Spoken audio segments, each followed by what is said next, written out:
अस्सलामुअलैकुम students, class 7 हमने countdown अपनी स्टार्ट की थी लेक्चर 1 में। लेक्चर 1 में हमने एक्सरसाइज 1 का पार्ट 1, 2, 3, 4, 5, 6 समझा था। इसमें हमने यूनियन इंटरसेक्शन निकालना सीखा था। अब हम जो है वो अपने पार्ट 7 की तरफ जा रहे हैं और हमारा जो पार्ट 7 है उसमें भी हमारे पास जो है वैल्यू यूनियन यानी कि यूनिवर्सल सेट दिया हुआ है और हमारे पास ए सेट, बी सेट, सी सेट और डी सेट दिए हुए हैं और हमें यूनियन निकालना है, इंटरसेक्शन निकालना है, कॉम्प्लीमेंट निकालने हैं और डिफरेंस वगैरह निकालने हैं। तो आप क्या करेंगे, यूनियन में आपको फ़िलहाल यूनियन का क्वेश्चन जो है वो समझा रही हूँ। यूनियन के क्वेश्चन में आपके पास क्या है, पहले यूनिवर्सल सेट दिया हुआ है।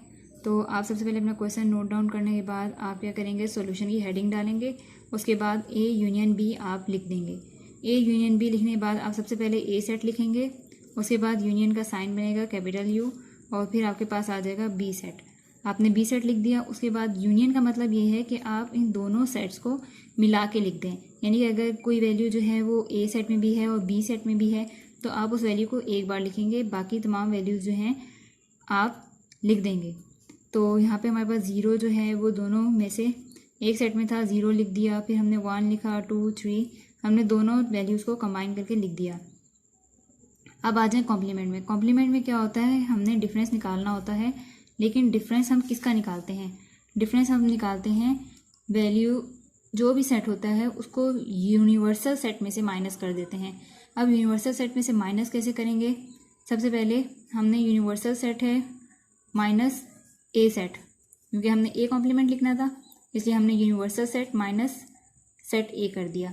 अब यूनिवर्सल सेट आप पूरा का पूरा सेट मेंशन करेंगे। यूनिवर्सल सेट आपने मेंशन कर दिया जो भी आपके पास गिवन था। फिर आपने यहाँ पे माइनस का साइन लगाना है। यूनिवर्सल का यू का साइन नहीं लगाएंगे बल्कि डिफरेंस, कॉम्प्लीमेंट है ना तो इसका मतलब डिफरेंस, नेगेटिव साइन लगाएंगे। नेगेटिव साइन लगाने के बाद आपने वैल्यूज अपने सेट की लिख दी। आपने अपनी सेट की वैल्यू लिख दी। अब जो जो सेट ए की वैल्यूज़ हैं उनको सेट यू में से कट कर दें। जैसे सेट ए में ज़ीरो भी गिवन था, ज़ीरो कट कर दिया, 2 कट कर दिया, 4 कट कर दिया, यहाँ से देख के 4, 6, 8। उसके बाद जो रिमेनिंग वैल्यूज़ हैं सेट की वो आप वैसे के वैसे ही लिख देंगे और ये कॉम्प्लीमेंट आ जाएगा। याद रखिएगा, ए के कॉम्प्लीमेंट का कॉम्प्लीमेंट हमेशा ए सेट होता है या फिर किसी भी सेट के कॉम्प्लीमेंट का कॉम्प्लीमेंट जो होता है वो वही सेट होता है। अब आ जाएं आप B/C की तरफ। तो ये भी आपके क्वेश्चन में एक पार्ट है, पार्ट 10 जो है वो गिवन है। अब इसमें क्या है, सेम जैसे आपने कॉम्प्लीमेंट निकाला है वैसे ही आप D/C निकालेंगे, डिफरेंस निकालेंगे। अब करना ये है कि D/C लिखने के बाद आप सबसे पहले D सेट लिख देंगे और C सेट लिख देंगे। आपने सेट लिख दिया। सेट लिखने के बाद बीच में नेगेटिव साइन आएगा, आप यूनियन का साइन नहीं डालिएगा, आप नेगेटिव साइन डालेंगे। उसके बाद D/C आपने लिख दिया। अब यहाँ पे देखना स्टार्ट करें, आपका C सेट की जो जो वैल्यूज़ D सेट में हैं उन्हें कट कर दें। तो आप 1 भी नहीं है D सेट में, 2 भी नहीं है, 3 भी नहीं है और 8 भी नहीं है। तो आपके पास यानी कि यहाँ से कोई भी वैल्यू कट नहीं हुई। आपने D/C की वैल्यूज़ जो हैं वो एज इट इज़ वो वाला सेट लिख दिया, तो ये आपका आंसर होगा।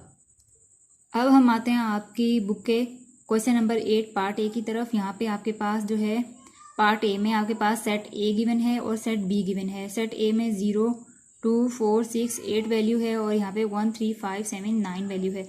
अब आपने क्या करना है, यूनियन निकालना है। वही सेम मेथड है कि ए यूनियन बी, आप दोनों सेट को लिख देंगे और यूनियन में क्या होता है आप कंबाइन करके वैल्यूज़ को लिख देते हैं। अगर दोनों सेट में वो वैल्यू गिवन है तो वो एक बार मेंशन करेंगे। तो यहाँ पे आपने इन सबको जो है कंबाइन करके लिख दिया। अब आ जाए इंटरसेक्शन। इंटरसेक्शन में क्या होता है, इंटरसेक्शन में वो वैल्यूज़ लिखी जाती हैं जो दोनों सेट में आती हैं। मैं रिपीट कर रही हूँ, जो वैल्यूज़ दोनों सेट में आएंगी वो आपका इंटरसेक्शन में होगा। अगर आपके पास कोई भी वैल्यू दोनों सेट्स में नहीं आ रही तो उसको आप नल सेट लिख देंगे। नल सेट में क्या करेंगे, या तो कर्ली ब्रैकेट लिखेंगे या फिर ये नल का साइन डालेंगे। आप कभी भी नल के साइन को कर्ली ब्रैकेट के अंदर क्लोज नहीं करेंगे।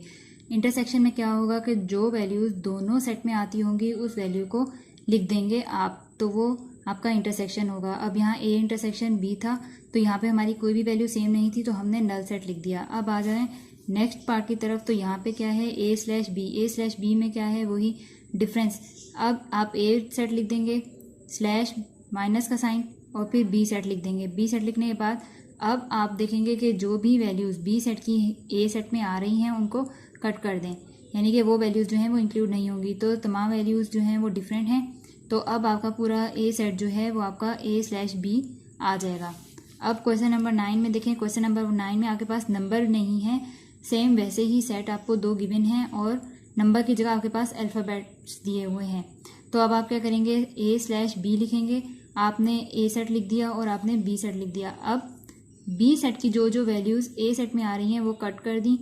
उसके बाद रिमेनिंग जो वैल्यूज़ हैं ए स्लैश बी के लिए, जो रिमेनिंग वैल्यूज़ थी ए सी डी, तो आपने रिमेनिंग वैल्यूज़ जो हैं वो लिख दी।